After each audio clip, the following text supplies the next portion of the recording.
America को लेकर जो चौंकाने वाली रिपोर्ट सामने आ रही है उसने मोदी जी के होश उड़ा कर रख दिए हैं। अमेरिकी सेना अचानक भारतीय बॉर्डर पर बड़ी तैनाती में पहुंच चुकी है। ये खबर ऐसे समय पर जब जंतर मंतर में छात्रों का आंदोलन चल रहा है, सीजेपी का प्रोटेस्ट चल रहा है, ऐसे में आखिर अमेरिकी सेना इतनी बड़ी संख्या में भारतीय बॉर्डर पर क्या कर रही है, सबसे बड़ा सवाल तो यही है। और दूसरी बात कि क्या अमेरिका भारत के अंदर बांग्लादेश का खेल खेलने वाला है? क्या अमेरिका चाहता है कि मोदी जी को दिल्ली छोड़कर ठीक वैसे ही भागना पड़े जैसे ढाका छोड़कर शेख हसीना को भागना पड़ा था? क्योंकि अमेरिका की तरफ से एक के बाद एक ऐसे ऐसे एक्शन लिए जा रहे हैं जो सीधे मोदी सरकार की नई नई टेंशन बनती जा रही है, परेशानी बढ़ती जा रही है। आप देखिए, सबसे पहले कुछ दिन पहले खबर आई कि America stop transnational repression act ला रहा है। यहाँ पर सीधे सीधे वह भारत को टारगेट करने की कोशिश कर रहा था। इसके बारे में हमने पिछले वीडियो में चर्चा की है। लेकिन अब जिस तरीके से तकरीबन 13 दिनों के लिए अमेरिकी सेना भारतीय बॉर्डर पर पहुंच करके और जो खेल कर रही है, यह बहुत बड़े बड़े संकेत दे रहा है कि क्या ट्रंप और अमेरिकी सरकार यह चाहती है कि मोदी को भी दिल्ली छोड़ करके भागना पड़ेगा। मतलब कई होश उड़ा देने वाले खुलासे हैं जो कि सामने आ रहे हैं। और मोदी जी हालांकि इससे बचने के लिए पूरी कोशिश कर रहे हैं। उन्होंने खुद ही वीडियो जारी किया, इंस्टाग्राम मोड में आ चुके हैं। और आधी रात को एक के बाद एक फैसले लिए गए।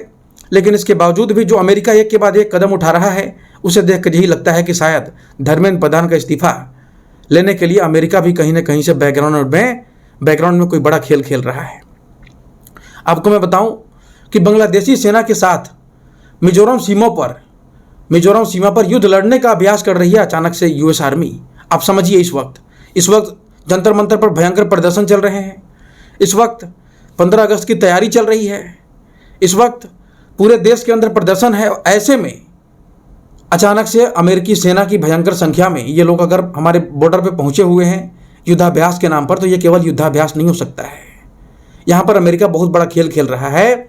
और अब देखिए, 19 जुलाई को इन्होंने डेट समझिए, पहले डेट 19 जुलाई को इन्होंने टाइगर लाइटनिंग नाम का संयुक्त अभ्यास शुरू किया था। और 20 जुलाई को आप सभी ने देखा कि कैसे संसद मार्च हुई और पुलिस की बेरहमी से वहाँ पर लाठी चलाई गई पुलिस के द्वारा छात्रों पर। और फिर 13 दिनों तक चलने वाला यह युद्धाभ्यास अमेरिका अचानक से 31 जुलाई तक बोल रहा है खत्म होगा। ये जो युद्धाभ्यास है 31 जुलाई तक चलेगा। तो सवाल यह है कि यह युद्धाभ्यास चल रहा है या फिर मोदी को धमकाने की कोशिश की जा रही है अमेरिका की तरफ से, अमेरिकी सेना की तरफ से? यही बड़ा सवाल है। टाइमिंग देखिए आप, 19 जुलाई से लेकर के 31 जुलाई तक ये लोग युद्धाभ्यास कर रहे हैं, भारतीय छाती पर चढ़कर, भारतीय सीमा पर चढ़कर। और इधर लगातार मोदी के ऊपर दबाव बनाया जा रहा है और मोदी जी एक के बाद एक कदम उठाए जा रहे हैं। आधी रात को उठ करके इंस्टाग्राम वीडियो अपलोड कर रहे हैं, फिर उसका जवाब भी दे रहे हैं तो एक और वीडियो अपलोड करके दे रहे हैं।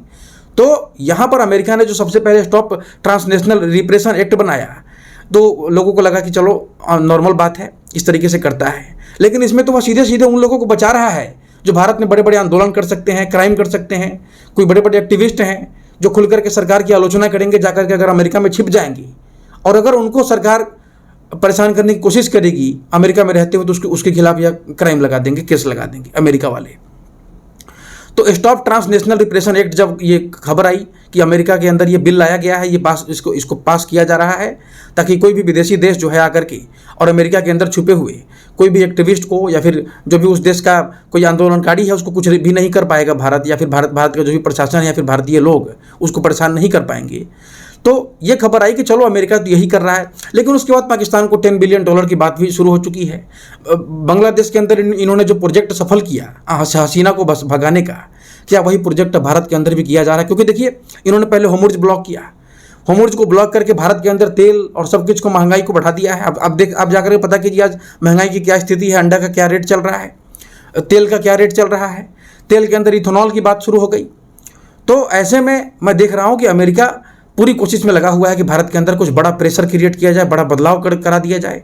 और इसमें जो छात्र आंदोलन है या सब कुछ एक तरीके से अमेरिका के इशारे पर मैं समझ रहा हूँ कि क्या चल रहा है, ये सवाल होना चाहिए।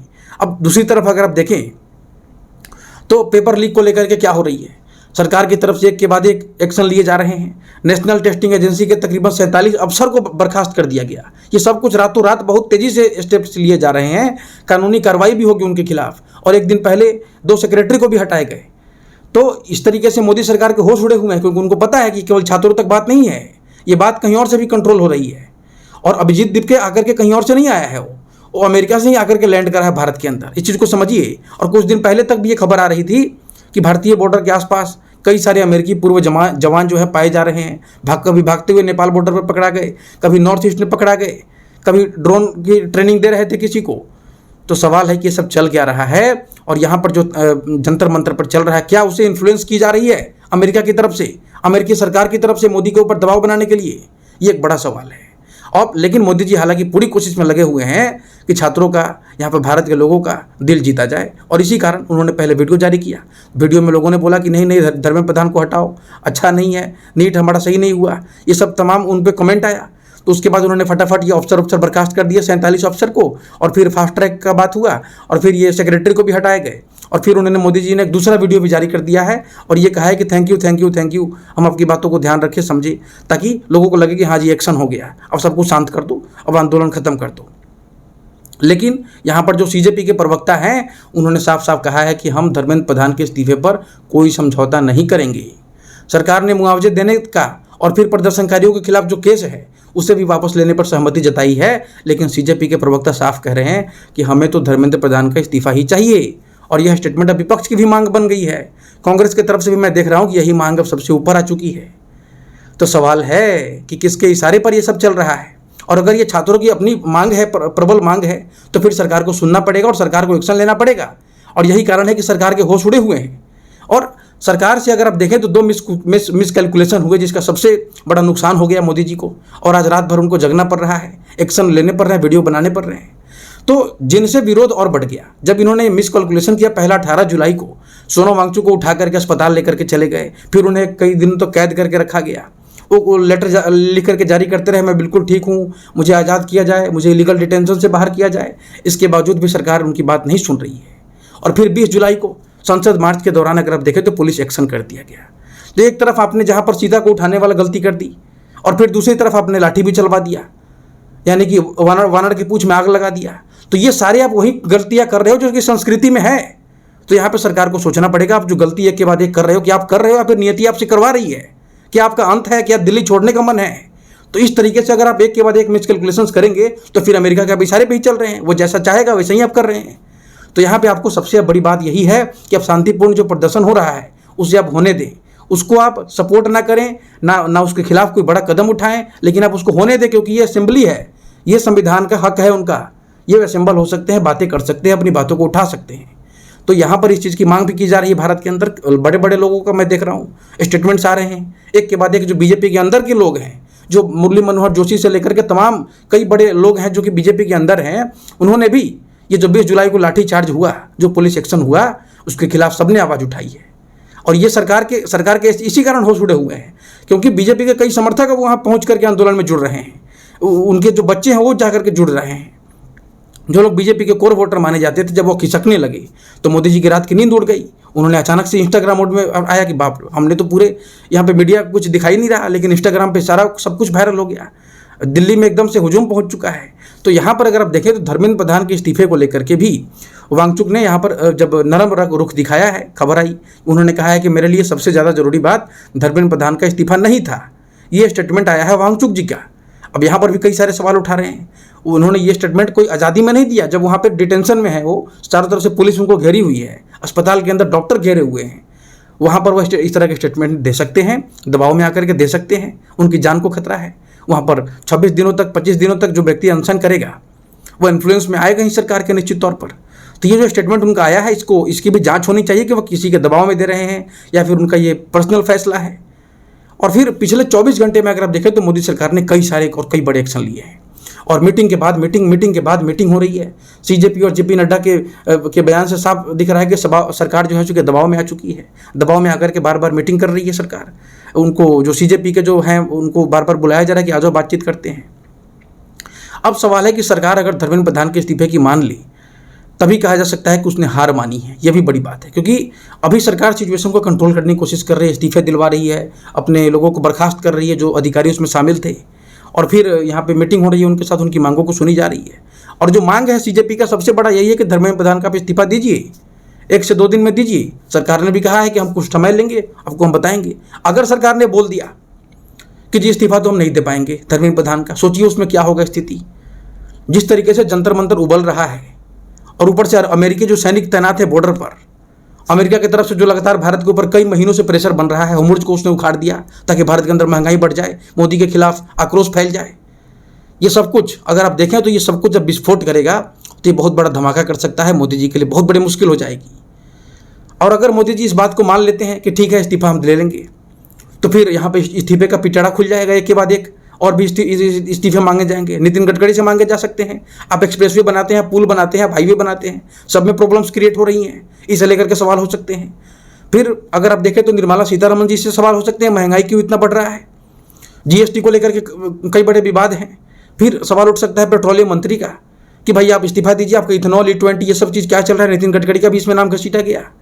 तो कई बड़े एक के बाद एक जो कुंडली खुलने लगेगी तो सरकार भी संभालना मुश्किल हो जाएगा। तो सरकार अभी एकदम आगे कुआं और पीछे खाई वाली जो कहानी है वहाँ पे पहुंची हुई है। इसको बैलेंस करना मोदी जी, मैं समझता हूँ कि रात को उठकर जो रील बना रहे हैं उसके तरफ पहला कदम है कि वह समझदारी यहाँ पे दिखा रहे हैं। उन्हें पता है कि जनता से जुड़ने का ज़रूरत क्या होता है। उन्हें पता है कि जब बड़ी बड़ी सरकारें जब जनता को सुनना बंद कर देती हैं तो कैसे तबाह हो गई।